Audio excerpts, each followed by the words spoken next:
साधना के पति का देहांत हुआ तो घर वालों ने उसकी दूसरी शादी कर दी, जिसके पहले दो जवान बेटे भी थे। साधना इन सबके सारे काम करती, लेकिन जब उसका पति रात को घर आता तो उसके बेटे कहते, अपनी पत्नी को बोलो हमारे कामों को हाथ मत लगाया करे वरना अच्छा नहीं होगा। तो साधना कहती, तुम्हें मैं अपने बेटे मानती हूँ इसलिए तुम्हारे काम कर देती हूँ। एक रात जब उसका पति उसके पास आया तो उसके शरीर पर चोट के निशान थे और वो सिसकियां ले रही थी। अगले दिन वो दोपहर को ही घर लौट आया तो उसके रोंगटे खड़े हो गए, क्योंकि सामने माँ, मैं बिल्कुल भी दूसरी शादी नहीं करना चाहती। ना जाने कैसे लोग होंगे, कैसा व्यवहार करेंगे। मैं किशोर के नाम पर ही अपनी सारी जिंदगी बिता देना चाहती हूँ। साधना ने हमेशा की जाने वाली बात एक बार फिर से अपनी माँ के सामने दोहराई थी, मगर माँ के कान पर तो जैसे जूं तक न रेंगी। कहने लगी, बहुत अच्छा रिश्ता है, तुम ऐश करोगी। वो सब कुछ जो तुम्हें पहली शादी में नहीं मिला, दूसरी शादी में ज़रूर मिलेगा। वो तो तेरा नसीब था कि तेरी पहली शादी कामयाब ना हो सकी। तेरा पति जल्दी इस दुनिया से चला गया, मगर इसका मतलब ये नहीं कि दुनिया की खुशियाँ को तू अपने ऊपर हराम कर ले। मेरी बूढ़ी जान की तरफ देख, मुझ पर तरस खा। आज हूँ कल नहीं, किसके सहारे अपनी पूरी ज़िंदगी गुजारोगी। तुम्हारे भाई तो अभी तुमसे कतराते हैं, कल को कहाँ वो तुम्हारा सहारा बनेंगे। उल्टा तुम्हें बोझ समझकर घर से ही निकाल देंगे। मेरी बात मान ले और दूसरी शादी के लिए तैयार हो जा। माँ ने हमेशा वाला रोना साधना के आगे रोया तो साधना ने बेबसी से सर झुका दिया। माँ की सारी बातें सच थीं, मगर वो अपने दिल का क्या करती जो किसी तरफ भी शादी के लिए मानता ही नहीं था। अभी 4 साल पहले ही तो उसकी शादी हुई थी।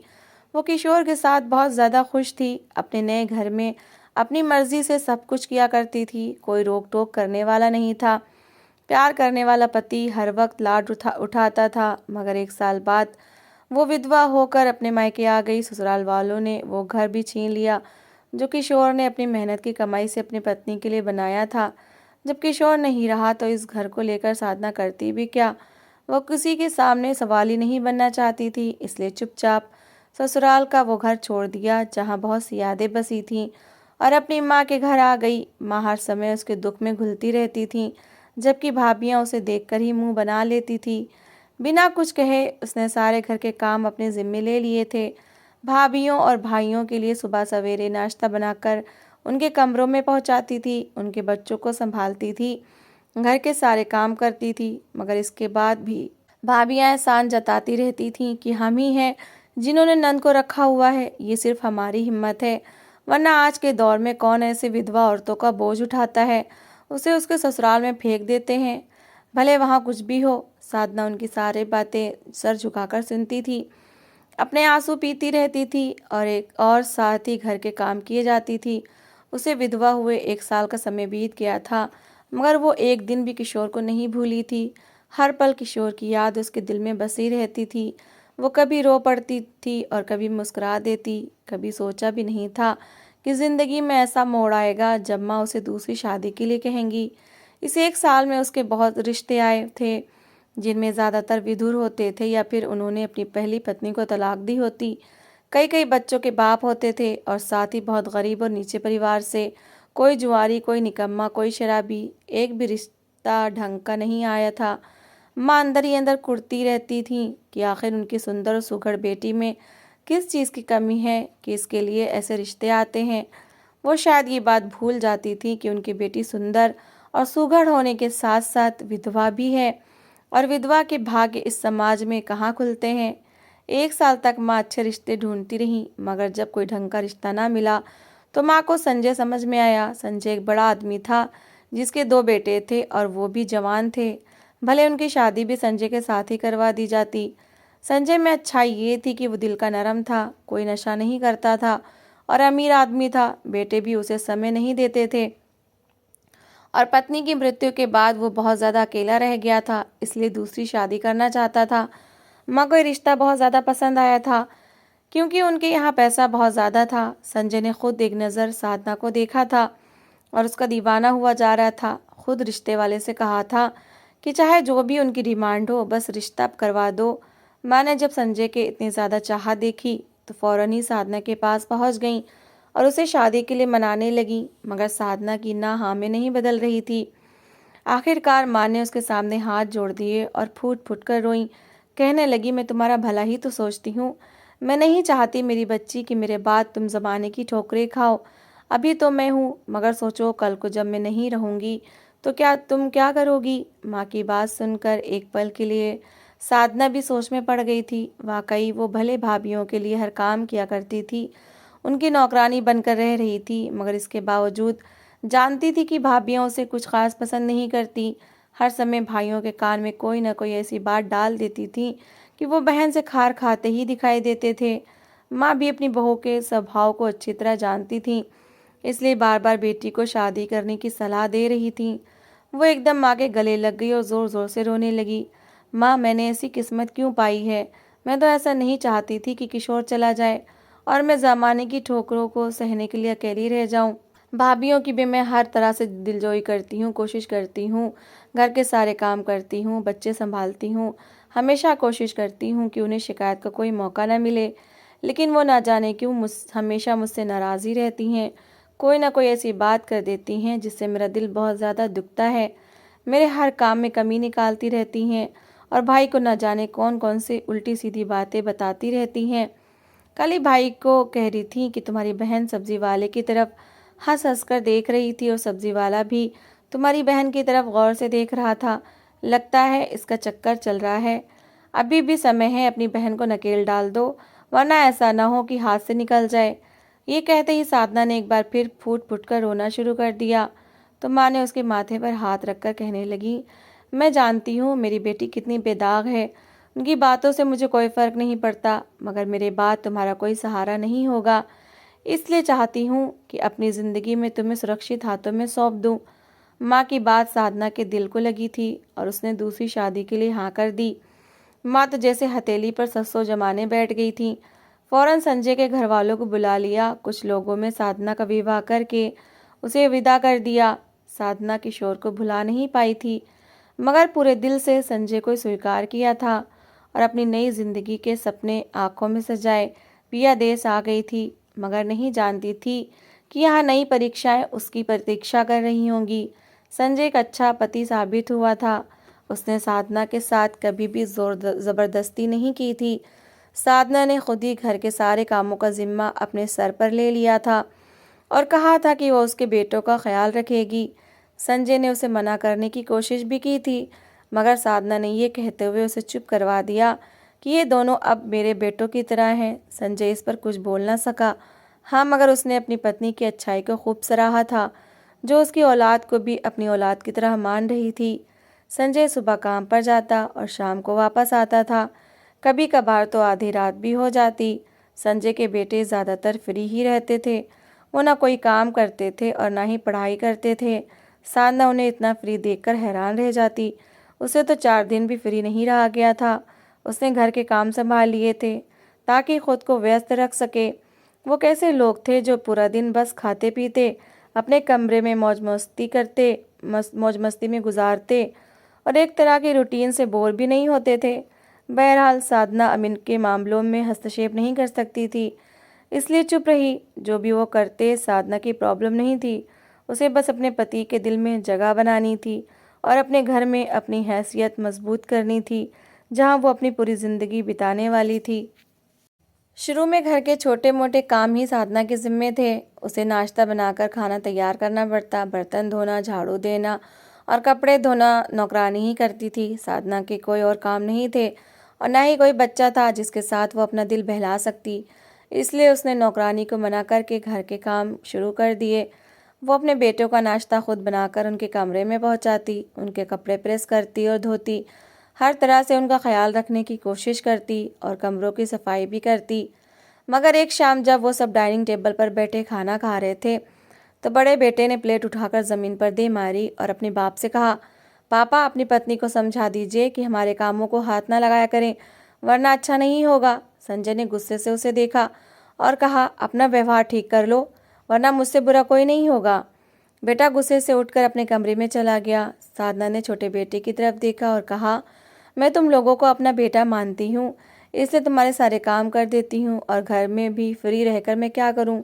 छोटे बेटे ने गुस्से भरी नज़रों से साधना की तरफ देखा और कहा, इंसान के लिए बहुत सारे काम होते हैं। अच्छा यही है कि हमारी जासूसियां करने के बजाय आप दूसरों के कामों में अपना फ्री टाइम बिताएं और हमारे काम ना करें। आइंदा मैं भी ना देखूं कि आप मेरे कमरे में आई हैं या मेरे कपड़े धो रही हैं या प्रेस कर रही हैं।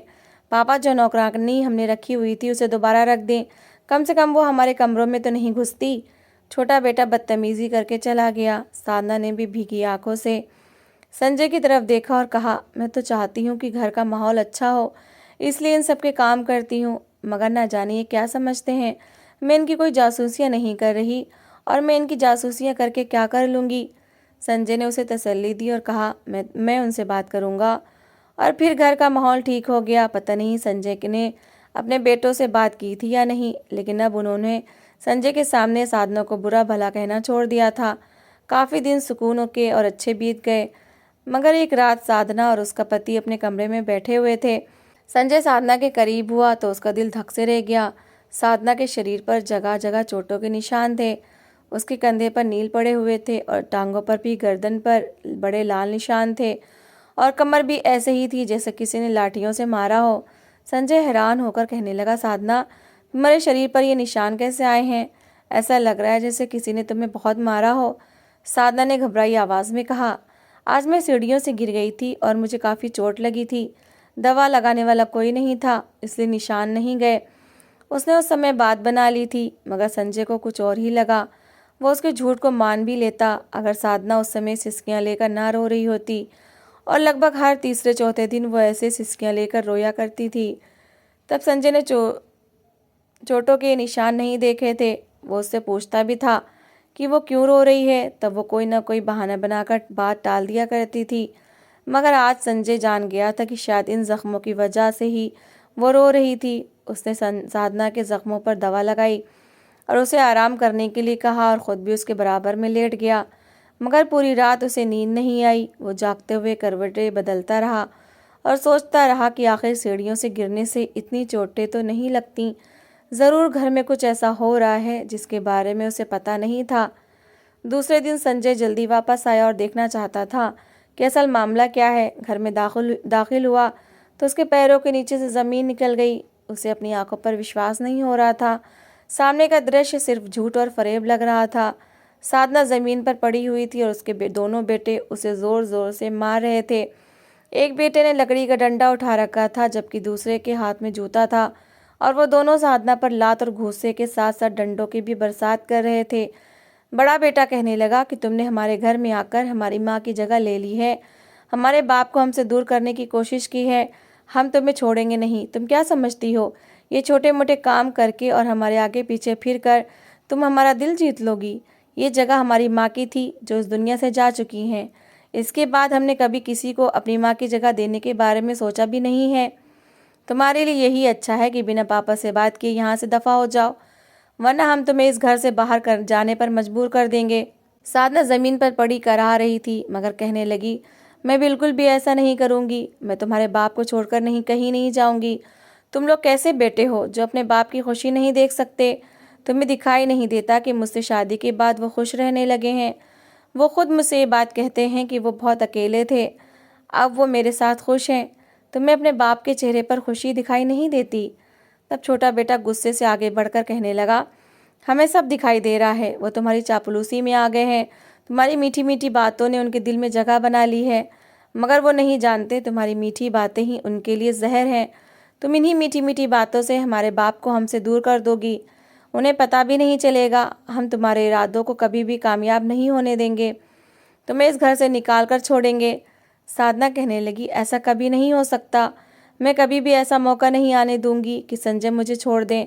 वो मुझसे बहुत प्यार करते हैं। आज मैं उन्हें सब सच बता दूंगी कि तुम लोग मेरे साथ क्या व्यवहार करते हो।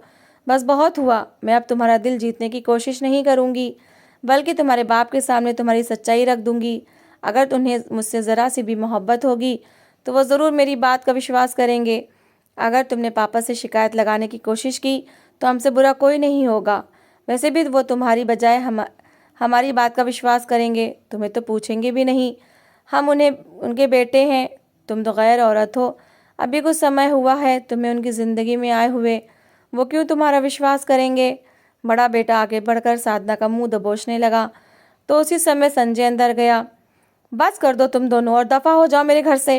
खबरदार अगर तुमने मेरी पत्नी को हाथ लगाने की कोशिश भी की तो मुझसे बुरा तुम्हारे लिए कोई नहीं होगा। तुम लोग बेटे हो या सांप हो, मैंने क्या कुछ नहीं किया तुम्हारे लिए और तुम मेरी एक ज़रा सी खुशी बर्दाश्त नहीं कर सके। इस उम्र में भी मैं मेहनत करता हूँ तुम्हारे लिए, कमा कर लाता हूँ और तुम सारा दिन यहाँ पर घर में मौज मस्ती करते रहते हो। लेकिन मैंने फिर भी तुम्हें कभी कुछ नहीं कहा, कभी नहीं डांटा, ये सोच करके कि तुम दोनों की माँ नहीं है। तुम दोनों उसकी कमी को महसूस ना करने लगो और ये न सोचो कि माँ के बाप भी हमारा नहीं रहा। मगर अब तो तुम लोगों ने हद ही कर दी है, ना खुद कभी मुझे टाइम दिया और अब अगर मेरी ज़िंदगी में ज़रा सी खुशी आई है तो वो तुम लोगों से बर्दाश्त नहीं हो रही। संजय ने साधना के पास बैठते हुए उसे सहारा दिया और खड़ा होने में मदद की।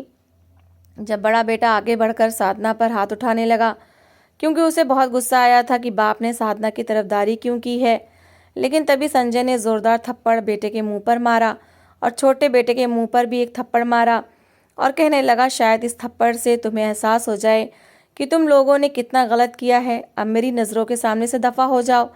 संजय साधना को लेकर कमरे में गया और कमरे में आने के बाद साधना को डांटने लगा, कहने लगा, काश तुमने ज़रा सा मुझ पर भरोसा किया होता और मुझे मेरे बेटों की असल सच्चाई बताई होती तो आज ये नौबत ही ना आती।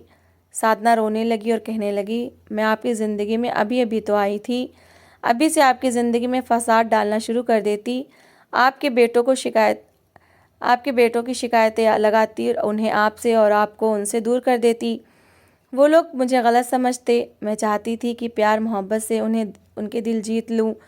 संजय ने एकदम साधना को अपने गले से लगा लिया और कहने लगा, ये लोग समझे ना समझे, लेकिन अब मैं तुम्हें इनके साथ अकेला नहीं रहने दूंगा। इन लोगों के लिए अलग घर का इंतज़ाम करता हूँ, ये लोग वहीं पर रहेंगे। कुछ दिन बाद संजय ने बेटों के लिए अलग घर का इंतज़ाम कर दिया, मगर बेटे अचानक आ गए और संजय साधना के पैरों में गिर गए और रोते हुए माफ़ी मांगने लगे। कहने लगे, पापा हमें माफ़ कर दीजिए, हमने सच में आपके साथ गलत किया, आपकी ज़रा सी खुशी को बर्दाश्त नहीं किया और मामा आप भी हमें माफ़ कर दीजिए। संजय ने तो मुंह फेर लिया था, जबकि उनके मुंह से अपने लिए मामा का शब्द सुनकर साधना खुश हुई। फ़ौरन ही दोनों बेटों के सर पर प्यार से हाथ रखा और कहने लगी, मुझे तुम लोगों से कोई शिकवा नहीं है, बस अपने पापा को मना लो। वो दोनों ही संजय के गले लग गए। संजय ने साधना की तरफ देखा, जिसने इतना बड़ा दिल करते हुए उसके बेटों को माफ़ कर दिया। बेटों को दूर भेजने का दिल तो उसका भी नहीं कर रहा था, बस साधना के लिए ये फैसला किया था। और अब जब साधना ने उन्हें माफ़ कर दिया तो उसने भी अपने बच्चों को गले से लगा लिया और भगवान का धन्यवाद किया, जिसने समय रहते उन्हें बड़े नुकसान से बचा लिया और उनकी फैमिली को एक हैप्पी फैमिली में बदल दिया।